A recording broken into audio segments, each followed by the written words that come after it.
Update 5.1 is out now, and we have our first batch of new weapons and refines for 2021. Today we'll be talking about Genny, Arden, Archer Hinoka, and Lewyn. We have a pretty solid group all around, and we'll be talking about some build ideas and general playstyles to use with these new refines. First up is Genny, and she got a new weapon, the Springtime Staff. This staff comes with 14 might, an additional +3 attack, and the Dazzling Staff effect, so foes cannot counterattack back. After combat, if Genny attacked, inflicts gravity on target and foes within one space of the target. So pretty simple base effect. Springtime Staff is essentially a gravity plus staff with built-in Dazzling Staff and some extra attack for Genny. If you decide to refine it to the special upgrade, if Genny initiates combat or if it's within 2 spaces of an ally, she gets +5 attack and res during combat. Then after combat, she restores 7 HP to herself and allies within 2 spaces of her. Pretty basic refine as well, but it suits Genny nicely. She is a rather squishy healer with only 32 HP and total defense, but she does have a good base attack and resistance, which is pushed further with this weapon. Some key information to keep in mind is that Genny already comes with Wrathful Staff as her B skill, so she can pull off the Wrathful plus Dazzling Staff combo. With a 14 might staff and 8 extra attack, Genny would actually do some damage. The +5 res will also bolster her magical bulk, although Genny isn't exactly fast, so she may still fall to the super offensive mages out there. She does have a plus speed super boot, so if you did want to go the usual attack and speed focused offensive healer builds, you can, but you will need to work for those doubles. For the most part, healers are still all pretty similar when it comes to builds. Genny can fall under the more offensive healer type, but that's mainly to her very high single hit damage with that 8 extra attack and a 14 might staff. If you want to focus on attack and res, then Genny would be great with any attack and res skills like attack and res push or attack and res bond. She can heal herself plus allies after attacking, so Genny can self heal the 5 recoil damage from the push 4 skills. Assuming she stays untouched with Dazzling Staff, Genny can keep the +7 attack and res boost at all times. Now if you don't have the tier 4 push skills, Genny can actually make do with the tier 3 attack and res push skill just fine. Those require 100% HP to get +5 attack and res while inflicting 1 recoil damage, but since Genny heals 7 HP after every fight, that's no issue. She already has Wrathful Staff and attack and res push 3 is on Brady, so Genny can put together a really simple budget setup, and this is great since not many players are investing in 5-star only healers. Now if you did want to go hard, maybe with the usual attack and speed push 4 build, then healers can also use solo skills. So Genny can use the new attack and speed solo sacred seal if you really want to double people. Definitely doable for those with lots of investment and merges. Now something to consider is the brand new Return Plus healing assist skill that is from Sarah on the next banner. Since Springtime Staff is a gravity staff, it works perfectly with Return Plus, which is a healing skill combined with reposition.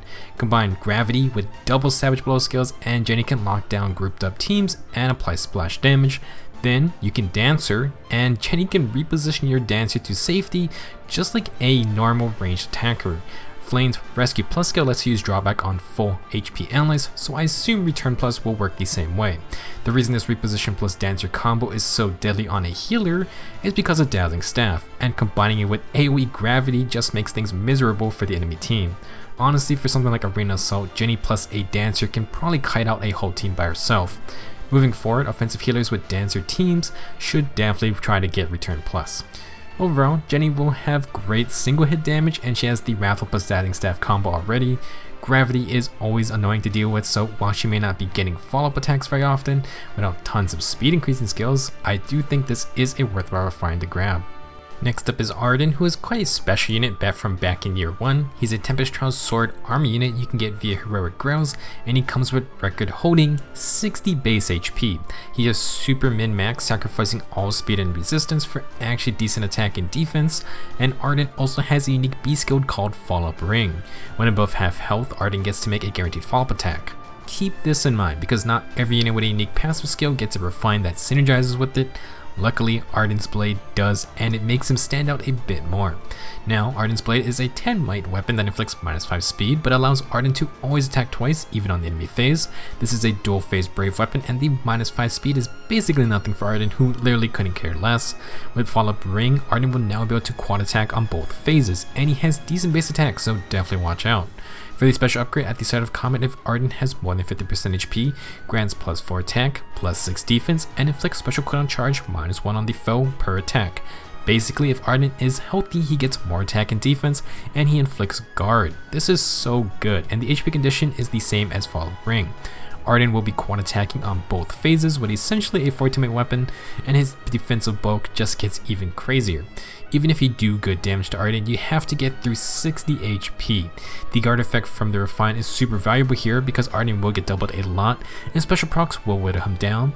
With guard, he can hopefully prevent a 1-round special, and that's assuming the enemy survived his first 2 attacks. So much like Nier's Keaton, Arden can just be a straight physical damage wall. Obviously you have to avoid any and all magic damage, but with the added guard ability, Arden should be able to tank and spank any physical damage attackers.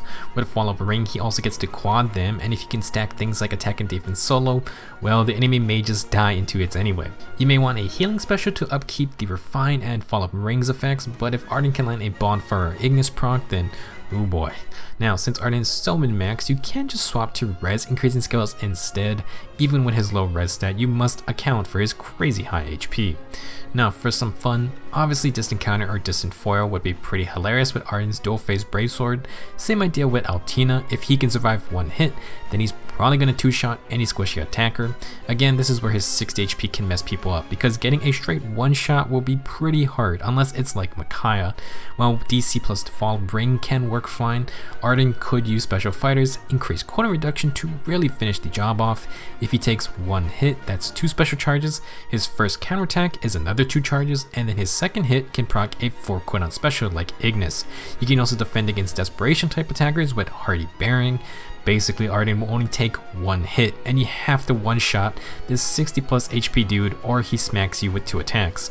You also could use deflect magic if Reinhardt is an issue. We can actually get rid of special fighter here if you have Bravely Seen as Refined, and really, this is just to be an annoying unit to 1-round KO, since an Ignis counterattack is gonna knock out a ton of units who can't prevent that. Despite having such low speed and resistance, Arden is definitely not a free punching bag for mages if he runs distant counter.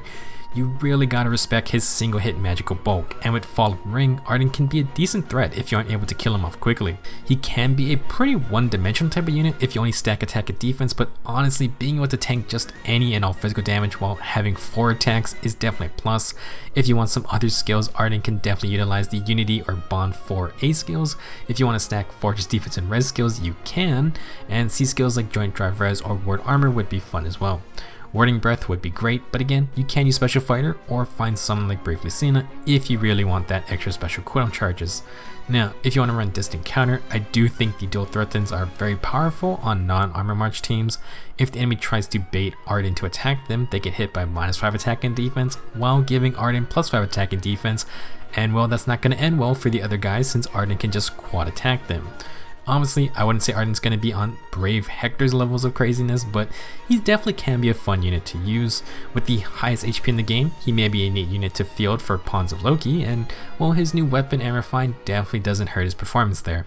Our third unit is going to be Archer Hinoka, Bow Hinoka, Kinshi Hinoka, whatever you want to call her. This is the flying colorless Archer Hinoka, and she already had the Warrior Princess bow. This weapon actually got a huge buff to its base effect, and it's definitely worth the Divine Duke just for that. First off, Warrior Princess is a bow that is effective against both flying and armored units. It also gives it extra +3 speed. Previously, this weapon used to give +3 attack to all allies within 2 spaces. Well, that ability has been buffed to grant +4 attack and speed to allies within 2 spaces. Additionally, if Hinoka is within 2 spaces of any ally, she also gets +4 attack and speed. Now this is a great change already. Basically, Warrior Princess has a gold everyone effect, and Hinoka can also get extra attack and speed for herself, which is great. Now, for the special upgrade, Hinoka will also inflict -4 attack, speed, and defense to foes within 3 spaces during combat. Wowie, so this is basically a range C skill, but with 3 range, and it affects attack, speed, and defense. That means Hinoka will do more damage, get a better speed advantage, and take less damage, plus she can provide these debuffs to her allies since 3 spaces is pretty massive. She can literally stand behind a tank, and the debuff will hit ranged attackers, and that's pretty crazy. Add on the +4 attack and speed from the base effect, and Hinoka is a much more useful support unit now. When not game breaking, this is a great refine for Warrior Princess, and Hinoka can definitely benefit from all the bonuses herself. She does need to be near her teammates, but she can essentially get +8 extra attack and speed, and inflict -4 attack. If you look at her base stats, this definitely helps her damage output, and the attack debuff will be useful, as we will discuss. So before, one of Hinoka's strengths was having armor effectiveness combined with tons of flyer mobility skills. She has flyer formation and flyer guidance by default, so Hinoka can dance around army units with ease, and she gets more damage against them. The problem was that in any PvP modes, Hinoka won't be able to one-shot the naturally high defense army units out there, and basically everyone is still running distant counter, with her low defense stat that left her vulnerable to getting one-shot herself, and well, armor killing niche kind of fell flat. Well, even if Hinoka still needs 2 hits to finish off tankier army units, she has a lot more tools to survive their counterattacks now. First off, Sturdy Impact is huge with its plus 10 defense on initiations. You can also now add on a Rain C skill like Attack and Defense Rain for -4 attack debuffs, and this stacks with the Refined ability for -8 attack. These 2 skills will definitely help a lot, and Hinoka does get extra attack and speed from this new Refine as well. She can use her Sacred Seal slot for even more defense with Sturdy Blow or Attack and Defense solo, but you can just use it for the generally strong Swiss Sparrow or Attack and Speed solo skills as well. For the most part, this type of build is to help survive distant counter threats and potentially set Hinoka up for desperation range afterwards. Now, like we mentioned earlier, Archer Hinoka can be a menace with her multiple flyer mobility skills. While not a super meta threat in regular PvP, a lot of people do fear seeing her in hollow forms, where her super jacked up stats and mobility can make things really not fun. Not to mention, army units are gonna have a bad time. With this Refine, while it does make Hinoka stronger in combat, she can be a better support unit as well. You can combine any number of buffs with her Gold Everyone ability, and with the 3 space debuff effect, she can definitely be an annoying backline unit. Just by standing in the back, she can provide in-combat buffs and debuffs while still having the option to be an attacker with her natural flyer formation B skill. She can even run aerobatics or regular guidance as Sacred Seals, and it makes her a very flexible unit in what she can provide for the team. I would say she definitely got a lot of better for defense teams, especially flyer teams, and if you see Hinoka chilling in the back, you do need to be careful about engaging her team. I think this Refine is great since it helps 2 different aspects to having Archer Hinoka on your team. Last up we have Lewyn, who also already had his Forseti tome. I would say he also got a pretty good upgrade. Forseti is a 14 tome that grants a flat +3 speed, and if Lewyn is above 25% HP and initiates combat, he gains +4 attack and speed and can make a follow-up attack before the foe can counterattack. Essentially, Forseti has a reverse HP desperation where Lewyn can use his follow-up attack immediately, but only if he's healthy. The HP condition used to be only 50%, but it's now above 25% HP, and the base effect basically got buffed with a free +4 attack and speed. Really no downsides here. For the special upgrade, at the start of combat, if the foe is more than 75% HP, Lewyn gets another +4 attack and speed, and he neutralizes his penalties to his attack and speed stats while also neutralizing bonuses to the foe's attack and speed stats.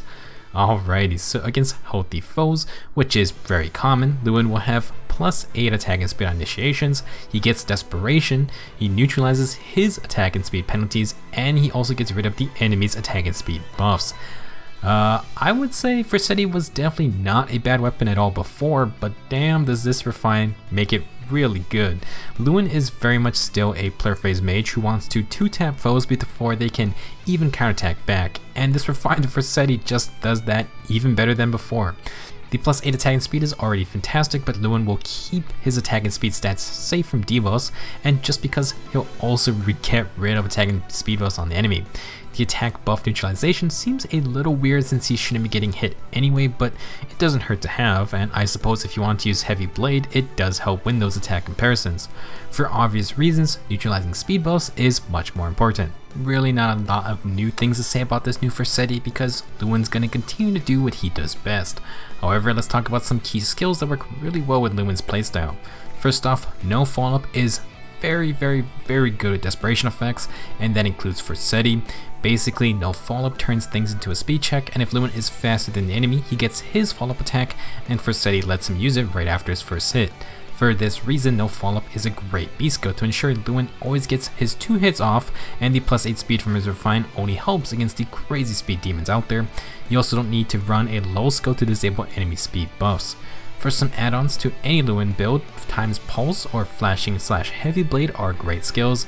If you run Flashing Blade, that lets Lewyn proc 2 cooldown specials on his second hit, but if you add Times Pulse, he can proc 3 cooldown specials like Luna on that second hit instead. For A skills, you can pretty much choose any of the top tier options, so Sparrow is great since Lewyn's not really an enemy phase type unit, but you could use Attack and Speed solo or Life and Death if you want. Would not recommend Attack and Speed push 4 since it does have recoil damage. If you want to have some extra damage, you could run Flashing Blade 4 and run the attacking speed solo Sacred Seal. That still gets you extra special cooldown charges. If you want to go for full offensive damage, you can use low speed and res, that inflicts -3 speed and resistance while disabling enemy res buffs as well, so it gives you even better damage output at the cost of potentially being stopped by fall prevention skills. Since Forseti's Refine already offers +8 attack and speed, I would go with no follow-up if you plan to use Lewyn in any kind of competitive PvP, since you'll definitely run into those types of skills. That being said, Lewyn already has a really good B skill in Special Spiral, and it's still a great option for him. With Forseti's Desperation effect, Special Spiral can synergize with Flashing Blade for 4 cooldown special procs once the spiral gets going. It can also recharge 2 cooldown specials instantly, and that can help bypass guard effects since the special is already charged up. Generally, I would say Special Spiral will probably be fine or even better for PvE content, while no follow-up will be more useful against the PvP tanks that can prevent follow-up attacks, like Brave Hector for example. Lewyn can also run AoE specials with the usual Special Spiral plus Flashing Blade combo, but he won't have Hardy Bearing, so be aware of advantage. Lewyn's Forseti Refine also won't boost the AoE special damage itself, but it can still be great for Lewyn's in combat attacks, since he can attack twice in a row to finish off really tanky enemies. Overall, very good Refine, and it only empowers Lewyn and Forseti's playstyle from before.